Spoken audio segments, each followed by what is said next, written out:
Today, we report 683 new cases here in British Columbia, including 2 epidemiologically linked cases, bringing our total number of cases of COVID-19 to 51,983. That includes 105 people in the Vancouver Coastal Health Region, 447 people in the Fraser Health Region, 11 people in Vancouver Island, 64 people in the Interior Health Region, 36 people in the Northern Health Region. I will say that there has been some over-reporting due to a data system change from Northern Health, and those numbers will be reconciled over the next few days on the dashboard on the BC CDC website. But the numbers for today are 36 new cases. That gives us 7,803 active cases now in British Columbia, of whom 374 are in hospital, 76 people in critical care or ICU. We have a little over 9,364 people under active public health monitoring. And again, due to the data system change in Northern Health, we're still catching up with those numbers. We also have 42,129 people who have recovered from COVID-19.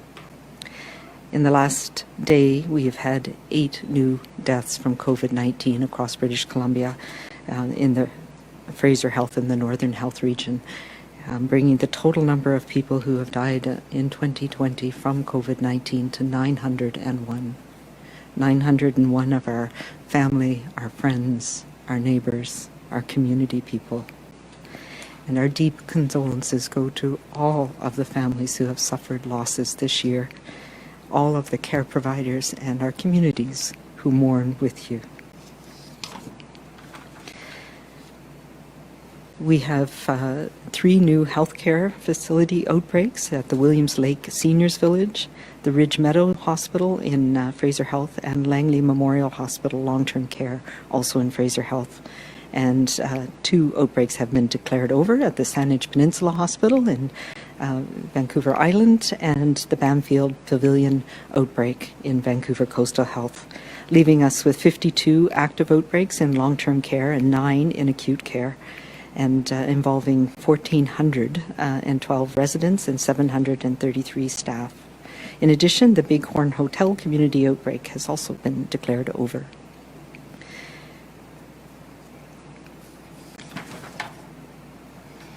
On a positive note, for our vaccine update today, to date, as of yesterday, we had provided immunizations for COVID-19 to 17,510 people across BC in every health authority and every health region. And they have all received both the Pfizer vaccine, and as of the last 2 days, we've also had Moderna vaccine, the second vaccine which has been approved for use in Canada.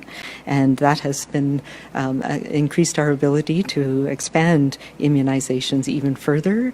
And on a very positive note, we've had the first immunizations in some of our more at-risk remote and rural communities, including some of our First Nations communities across British Columbia, and it's a very happy moment for all of us to be able to protect the elders and seniors in these communities. As has been the case since the start of this pandemic, the fewer faces and bigger spaces that we are in, the better. That means less risk for all of us. And right now, we have been trending in the right direction for the last few weeks, although the increase today reminds us that we are still in a very precarious situation. And we can only look around us, whether it's other jurisdictions here in Canada, around the world, our partners to the south, where we see this virus continues to wreak havoc and to cause illness and death. As the new year brings a fresh start for all of us, we must start 2021 in the right space, on the right foot. And the only way we can get there is for all of us to continue to stay small and stay local, particularly for our New Year's Eve celebrations tonight. Yesterday, I amended an order to ensure that places like restaurants and bars and liquor stores stop serving or selling alcohol at 8 p.m. The rationale behind this step is simple. Alcohol, as we know and as we have seen far too many times this year, limits our inhibitions. What can begin as a quiet dinner with our household or a drink with a friend can too easily get out of control. And sadly, we have seen that happen even in the past few weeks. When that happens, rules can be forgotten, and servers and restaurant staff are the ones who must enforce these rules for the safety of everyone, including the staff. I have heard, unfortunately, about holiday celebrations being planned, some for several hundreds of people. And I've heard from many who work in BC's restaurants and bars who were worried about their ability to manage those situations, particularly on a night like tonight when there was a build-up for a number of these occasions.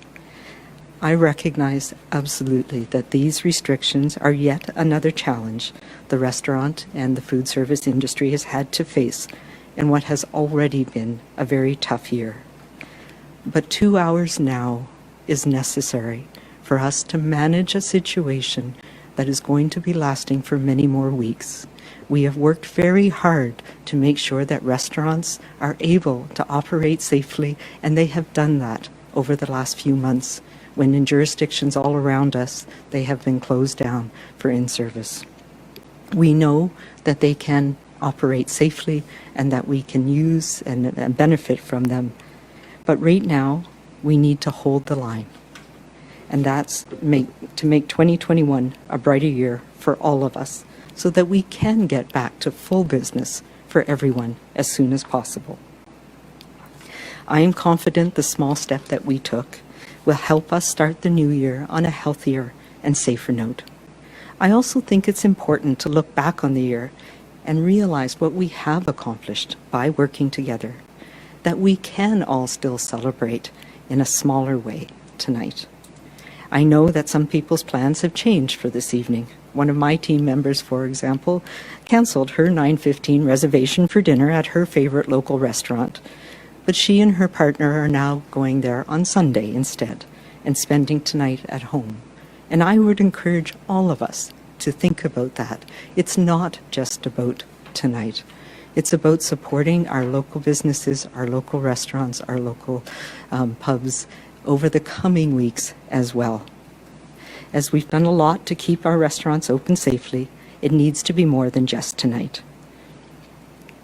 Many of us will be ordering our favorite meals in, myself included. Others will be having games nights in with their households or celebrating with friends from around the world through a virtual party.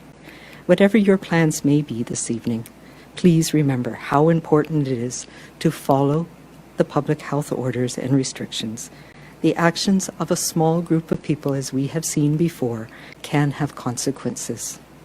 Not only for them in the form of potential fines, but also, as we have seen, with people ignoring orders. But also for the majority of people who are doing the right thing every day to keep their neighbors, their families, their communities safe. By staying local, keeping our circle small, and following provincial health orders, I know we will start this new year on the right foot. 2020 has been hard on us. It has been hard on all of us.